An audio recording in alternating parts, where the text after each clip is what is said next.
Question है, एक खंभा जमीन पर लंबवत रूप से 12 मीटर के स्टील की तार की मदद से खड़ा है और जो स्टील की तार है उसके शीट्स पर बंधा हुआ है और जमीन पर लगा हुआ है। यदि स्टील की तार क्षैतिज जमीन पर 30 डिग्री का कोण बनाती है तो खंभे की ऊंचाई कितनी है, ये हमें निकालना है।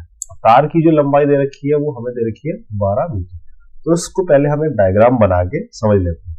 ये एक खंभा है, ये जमीन से लगा हुआ, ठीक है, लंबवत खड़ा है यानी कि 90 डिग्री पर खड़ा है। अब एक तार है स्टील की, वो एक तो यहाँ पे चोटी पे बंधी हुई है और दूसरा जो हिस्सा है तार का वो बंधा हुआ है जमीन से, यानी कि यहाँ ये पूरी है जमीन। स्टील की तार की लंबाई हमें दी हुई है, ये है 12 मीटर।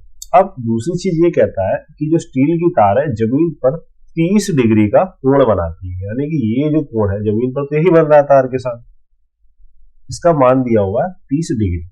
कहता है खंबे की ऊंचाई ज्ञात कीजिए। खंबे की ऊंचाई हम मान लेते हैं h।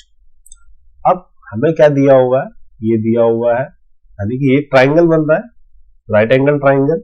ये एंगल 90 डिग्री हो गया, ये एंगल 30 डिग्री हो गया, तो ये एक बन रहा है राइट एंगल ट्राइंगल। अब यहां से अगर हम साइन 30 डिग्री निकालेंगे तो वो क्या होगा, परपेंडिकुलर यानी कि लंब बटे में कर्ण हाइपोटेन्यूज, और वो हमें कितना दिया हुआ है 12 मीटर। h यहां से अगर हम निकालेंगे तो ये जाएगा 12 गुणा साइन 30।